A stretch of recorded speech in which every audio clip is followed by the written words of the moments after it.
À l'occasion de leur 13e anniversaire de mariage, le couple Healing ouvre leur intimité et partage leur expérience de vie de couple. Écoutez et soyez bénis.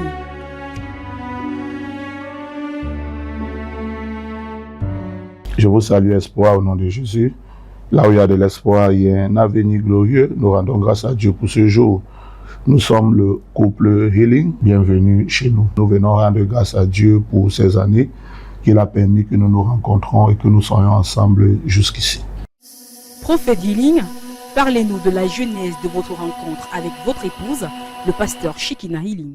La jeunesse de cette rencontre, comme je peux le dire, a été divinement faite par Dieu. Parce que de moi-même dans la chair, je ne pense pas que je pouvais rencontrer mon épouse de façon charnelle. C'est le Seigneur qui a permis qu'on se rencontre dans une église où je dormais pour voir la face de Dieu. Et là, on faisait des programmes. Et miraculeusement, par la grâce de Dieu, elle est arrivée. Et puis voilà, j'ai vu en elle une jeune fille qui aime Dieu. Et j'ai vu aussi en elle une femme qui peut tenir un foyer et qui peut s'occuper de la vision que le Seigneur m'a donnée. Et puis, par la grâce de Dieu, on s'est mis ensemble. Pasteur Shekina, comment avez-vous su qu'il était le partenaire idéal de votre vie? Comment est-ce que j'ai su que c'était le mari idéal pour moi? Déjà, je dirais, la Bible nous dit dans le livre de Philippiens que le vouloir le faire vient de Dieu. Ça veut dire que les choix portables et profitables pour nos vies que nous avons, que nous sommes appelés à faire en fait, sont généralement motivés par le Saint-Esprit. Et lorsque nous sommes dans la volonté de Dieu, lorsque nous sommes dans le plan de Dieu, dans le positionnement parfait de Dieu, je pense qu'il est inévitable de faire le mauvais choix. Voilà, donc quand je suis arrivée dans cette église par la grâce de Dieu et que j'ai vu mon mari, il y avait plein d'autres jeunes hommes comme lui à l'époque, mais seulement parmi ces jeunes hommes-là, lui, il avait une certaine particularité au fait. Il aimait sincèrement le Seigneur, il servait Dieu et il n'avait pas d'intérêt au fait. J'ai vu en lui un homme qui n'a pas d'intérêt personnel. Donc il n'avait pas d'intérêt personnel, que ce soit pour ses ambitions personnelles ou bien pour autre chose, non. Tous ses intérêts étaient focalisés sur le plan de Dieu et son esprit aussi d'humilité, de simplicité. J'ai vu quelqu'un qui était tellement simple. Il avait vraiment une très grande et très belle âme. Et quand j'ai vu ces qualités, je me suis dit, voilà, ça c'est l'homme idéal. Prophète Healing, qu'est-ce qui vous a fait tenir lors des moments difficiles dans votre couple? 13 ans de mariage, c'est pas 13 jours, c'est pas 13 mois, c'est, je vais dire, 365 jours fois 13. Donc c'est beaucoup de jours dans l'union. Pour tenir pendant ces 13 années, ce que je peux dire, c'est la paix.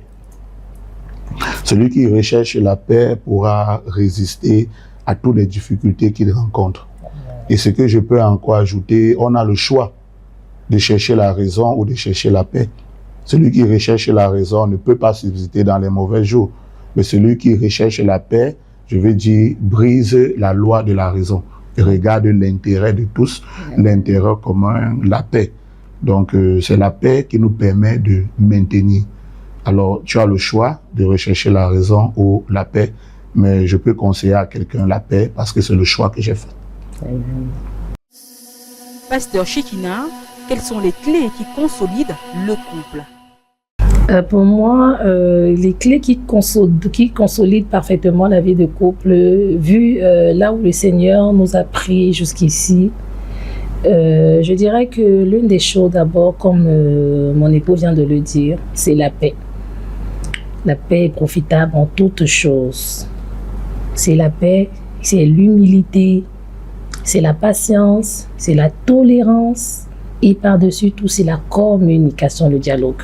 Un couple qui ne dialogue pas, qui ne communique pas avec simplicité, humilité, ne peut pas tenir dans le mariage. Prophète Healing, que pouvez-vous dire aux gens qui se marient par révélation ou par vision? C'est vrai que la question est un peu délicate, par révélation, par rêve. Je ne suis pas en train de vouloir combattre les gens qui se marient par la vision, mais je pense que pour moi, le mariage est charnel et ça se traite spirituellement.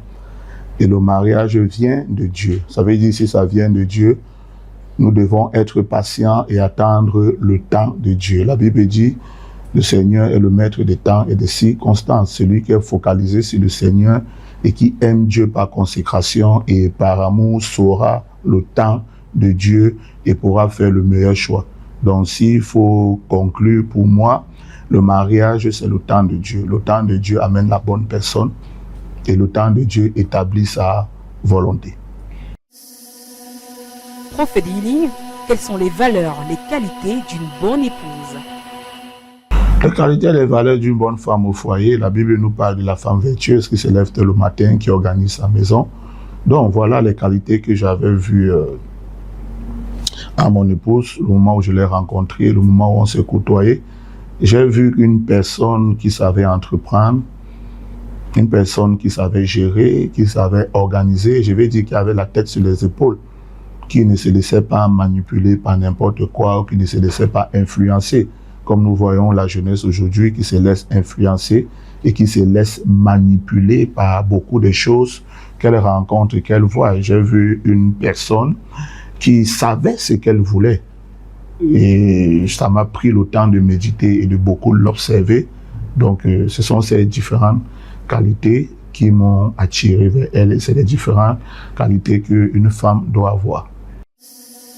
Pasteur Shekina, comment surmonter les crises financières avant et dans le mariage? Alors, comment surmonter les difficultés financières? Ça, c'est un problème que nous rencontrons beaucoup dans les couples. Alors, selon moi, les difficultés financières, c'est juste temporaire. Les difficultés financières, n'oubliez pas, c'est juste temporaire. Pourquoi? Parce que là où il y a la vision, il y a la provision. Le problème, c'est parce qu'aujourd'hui, beaucoup de personnes se marient sans vision. Et lorsqu'il n'y a pas de vision, comme la Bible dit, le peuple fait comment? Périt. Alors, lorsqu'il y a une vision et qu'on est focalisé sur la vision, Dieu nous donnera comment? La provision. Personnellement, mon époux et moi, lorsque nous sommes mariés, nous n'avions pratiquement rien. Mon époux dormait dans une église. Mais seulement, lorsqu'il est venu vers moi, il m'a communiqué sa vision. Et par la grâce de Dieu, lorsque j'ai écouté la vision et j'ai vu la détermination en lui, j'ai vu la foi, j'ai vu là que cette vision, elle venait de Dieu et il était certain que le Seigneur allait accomplir. Et en ce moment, je me suis dit, ok, je me lance. Alors, les difficultés dans les couples, il faut d'abord être certain de la vision et être focalisé sur la vision. Alors, à nous les femmes, parce que parfois le problème vient de beaucoup de nous les femmes. Alors, à nous les femmes, toi qui m'écoutes et que tu es dans ton foyer et qu'il y a des problèmes de difficultés, ma soeur, ma mère, sois patiente, sois persévérante, sois un intercesseur pour ton époux. Intercède pour ta maison, intercède pour ton époux, maintiens l'équilibre dans ton foyer. Et pendant ce temps, pourquoi pas, tu peux te mettre au travail, tu peux faire des petites activités. Moi, à l'époque, je me rappelle très bien, je vendais le foléré. Je sortais pour faire des petits boulots qui permettaient qu'on puisse aussi tenir dans la maison. Donc, nous pouvons aussi le faire. La Bible dit la femme sage bâtit sa maison. Et bâtir sa maison, c'est ça, avec ces valeurs que nous pouvons bâtir. Ça veut dire on se met ensemble avec notre époux dans tous les départements. On fait preuve de patience, d'indulgence. Et surtout, quand tu n'as pas les moyens, pour le moment, ne convoite pas. Sortons de la convoitise et disons-nous que le temps parfait pour posséder toutes choses est sur le plan de Dieu et c'est en train d'arriver. Donc sortons de la convoitise et je crois que par la grâce de Dieu, beaucoup de foyers seront équilibrés si ensemble ils se mettent dans la patience et qu'ils maintiennent ferme la vision dans la foi. Dieu fera le reste. Prophète Healing, comment concilier la vie de pasteur et de mari? Déjà, ce que je veux dire, je vais attirer l'attention d'un homme de Dieu. En nous, nous avons deux natures. Nous avons la nature humaine et la nature divine. La nature divine qui est le sacerdoce, qui est l'appel de Dieu, et la nature humaine qui vient de ta généalogie parentale. Déjà, quand tu parviens à comprendre ces deux choses, tu pourras gérer la vie du foyer et la vie du ministère. Rappelons-nous que chez nous, nous sommes des hommes humains. Nous devons être des parents. Nous devons être un époux. Nous devons être cette personne qui apporte la joie et la paix dans sa maison et avoir l'équilibre. Donc, je veux dire, ne pas ramener ta position de père à l'église, à la maison et imposer l'autorité du sacerdoce. Se laisser guider de la loi du mariage en tant qu'époux et en tant que père. C'est ça qui pourra te permettre de bien équilibrer ta vie du foyer et la vie du ministère. Quand tu as cette compréhension-là, tout ira bien. Amen. Au couple healing, quel conseil adressez-vous à une jeune personne ou à un couple qui vient de se marier?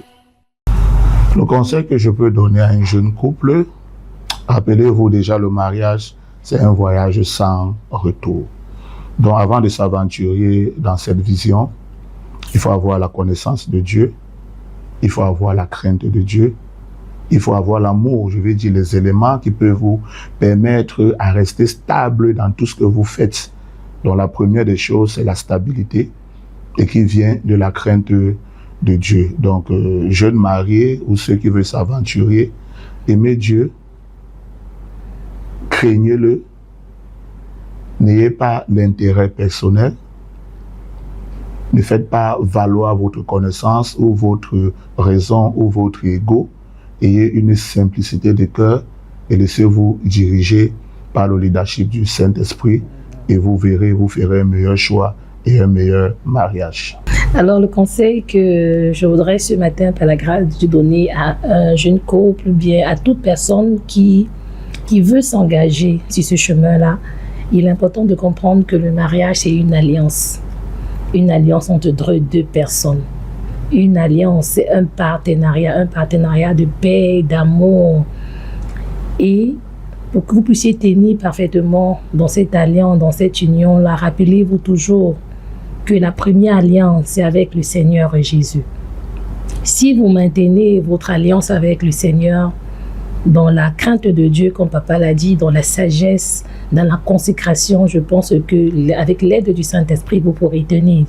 Vous devez être un couple humble, que ce soit l'homme ou la femme. Vous devez beaucoup travailler l'humilité, la tolérance, la patience et par-dessus tout le pardon. Communiquez avec votre épouse, aimez votre épouse et mettez le Seigneur au centre. Et je crois par la grâce de Dieu que vous ferez aussi de belles années comme le prophète Healing et moi. 13 ans de mariage, que gardez-vous de toutes ces années? 13 ans de mariage, gloire à Jésus, c'est tout ce que je peux dire, que gloire à Jésus, parce que je sais d'où on sort, de 2013 pour 2026, waouh, il n'y a que la main de Dieu. Ce que je peux ressortir, ayez la foi en Dieu, soyez déterminés dans votre conviction, soyez permanents dans tout ce que vous faites et laissez le Seigneur agir. N'abandonnez pas, à chaque fois que vous tombez, relevez-vous. Comme la Bible le dit dans Proverbe 24 au verset 16. À chaque fois que vous tombez, relevez-vous. Maintenez la vision, payez tous les prix et tous les sacrifices qu'il faut pour maintenir la vision et vous pourrez avoir une bonne histoire pour partager aux générations à venir. Alors, en 13 années de mariage, par la grâce de Dieu, ce que je retiens, c'est de belles expériences avec le Seigneur. Je me rappelle de la fidélité de Dieu. Combien de fois Dieu peut être bon et fidèle. Comme mon époux l'a dit, voir d'où Dieu nous a pris jusqu'ici aujourd'hui. Ça ne peut être que la fidélité, la bonté de Dieu. Alors, j'exhorte tous les couples comme nous à ne pas baisser les bras, à demeurer dans l'amour du Seigneur, que l'homme puisse aimer sa femme convenablement, que la femme puisse être soumise parfaitement à son mari. Et dans un esprit de simplicité et d'humilité, je crois que le Seigneur vous fera du bien. Joyeux anniversaire de mariage à nous, mon amour. Je suis très reconnaissante et heureuse de faire partie de ta vie. Joyeux anniversaire. C'est pareil pour moi. Que le Seigneur te bénisse. Demeure ferme dans les voies de Dieu. Amen. Aime encore plus le Seigneur. Sois cette maman que tu es pour nos enfants et sois aussi cette épouse. Que le Seigneur te fortifie. Amen.